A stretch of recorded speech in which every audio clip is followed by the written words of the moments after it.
Lecture d'un chapitre de La Peste d'Albert Camus.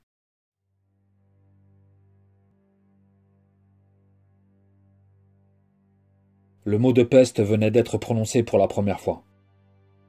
À ce point du récit qui laisse Bernard Rieux derrière sa fenêtre, on permettra au narrateur de justifier l'incertitude et la surprise du docteur, puisque, avec des nuances, sa réaction fut celle de la plupart de nos concitoyens.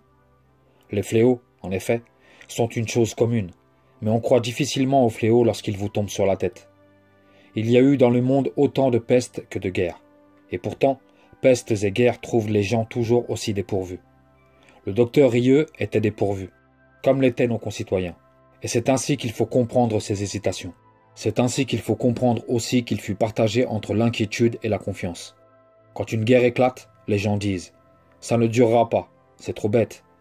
Et sans doute une guerre est certainement trop bête, mais cela ne l'empêche pas de durer. La bêtise insiste toujours, on s'en apercevrait si l'on ne pensait pas toujours à soi. Nos concitoyens, à cet égard, étaient comme tout le monde. Ils pensaient à eux-mêmes. Autrement dit, ils étaient humanistes. Ils ne croyaient pas au fléau. Le fléau n'est pas à la mesure de l'homme. On se dit donc que le fléau est irréel. C'est un mauvais rêve qui va passer. Mais il ne passe pas toujours et, de mauvais rêve en mauvais rêve, ce sont les hommes qui passent. Et les humanistes en premier lieu, parce qu'ils n'ont pas pris leurs précautions. Nos concitoyens n'étaient pas plus coupables que d'autres. Ils oubliaient d'être modestes, voilà tout.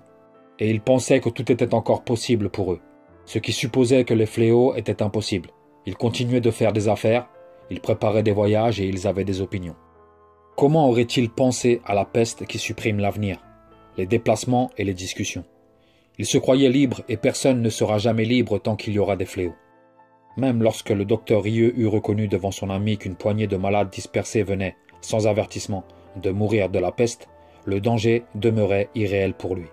Simplement, quand on est médecin, on s'est fait une idée de la douleur et on a un peu plus d'imagination. En regardant par la fenêtre sa ville qui n'avait pas changé, c'est à peine si le docteur sentait naître en lui ce léger écœurement devant l'avenir qu'on appelle inquiétude. Il essayait de rassembler dans son esprit ce qu'il savait de cette maladie.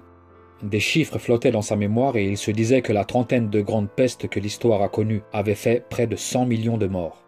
Mais qu'est-ce que 100 millions de morts?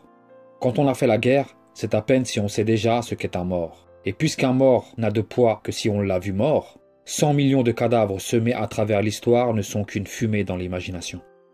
Le docteur se souvenait de la peste de Constantinople qui, selon Procope, avait fait 10 000 victimes en un jour. 10 000 morts font 5 fois le public d'un grand cinéma. Voilà ce qu'il faudrait faire. On rassemble les gens à la sortie de 5 cinémas. On les conduit sur une place de la ville et on les fait mourir en tas pour y voir un peu plus clair. Au moins, on pourrait mettre alors des visages connus sur cet entassement anonyme. Mais naturellement, c'est impossible à réaliser. Et puis, qui connaît 10 000 visages? D'ailleurs, des gens comme Procope ne savaient pas compter. La chose est connue. À Canton, il y avait 70 ans, 40 000 rats étaient morts de la peste avant que le fléau s'intéressât aux habitants. Mais, en 1871, on n'avait pas le moyen de compter les rats. On faisait son calcul approximativement. En gros, avec des chances évidentes d'erreur. Pourtant, si un rat a 30 cm de long, 40 000 rats mis bout à bout feraient... Mais le docteur s'impatientait. Il se laissait aller et il ne fallait pas. Quelques cas ne font pas une épidémie et il suffit de prendre des précautions. Il fallait s'en tenir à ce qu'on savait. La stupeur et la prostration, les yeux rouges, la bouche sale, les maux de tête, les bubons, la soif terrible, le délire, les taches sur le corps, l'écartèlement intérieur. Et au bout de tout cela, une phrase revenait au docteur Rieux. Une phrase qui terminait justement dans son manuel l'énumération des symptômes. Le pouls devient filiforme et la mort survient à l'occasion d'un mouvement insignifiant. Oui, au bout de tout cela, on était pendu à un fil et les 3/4 des gens, c'était le chiffre exact, étaient assez impatients pour faire ce mouvement imperceptible qui les précipitait. Le docteur regardait toujours par la fenêtre. D'un côté de la vitre, le ciel frais du printemps, et de l'autre côté, le mot qui résonnait encore dans la pièce, la peste. Le mot ne contenait pas seulement ce que la science voulait bien y mettre, mais une longue suite d'images extraordinaires qui ne s'accordaient pas avec cette ville jaune et grise, modérément animée à cette heure, bourdonnante plutôt que bruyante, heureuse en somme, s'il est possible qu'on puisse être à la fois heureux et morne. Et une tranquillité si pacifique et si indifférente niait presque sans effort les vieilles images du fléau. Athènes empestée et désertée par les oiseaux. Les villes chinoises remplies d'agonisants silencieux. Les bagnards de Marseille empilant dans des trous les corps dégoulinants. La construction en Provence du grand mur qui devait arrêter le vent furieux de la peste. Jaffa et ses hideux mendiants. Les lits humides et pourris collés à la terre battue de l'hôpital de Constantinople. Les malades tirés avec des crochets. Le carnaval des médecins masqués pendant la peste noire. Les accouplements des vivants dans les cimetières de Milan. Les charrettes de morts dans Londres épouvantées. Et les nuits et les jours remplis, partout et toujours, du cri interminable des hommes.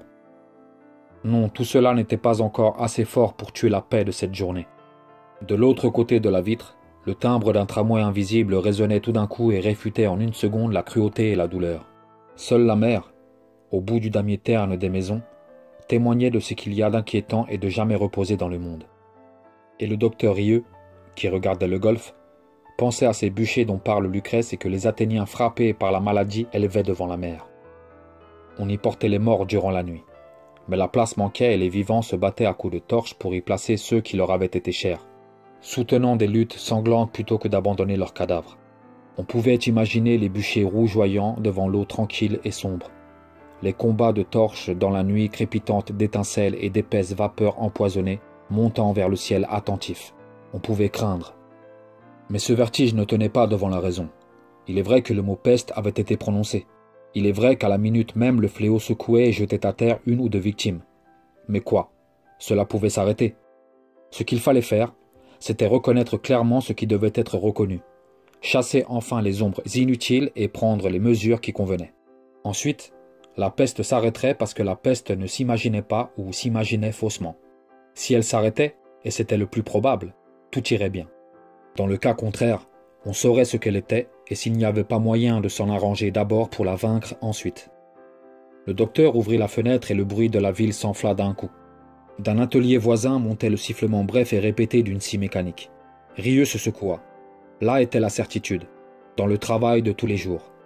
Le reste tenait à des fils et des mouvements insignifiants. On ne pouvait s'y arrêter. L'essentiel était de bien faire son métier.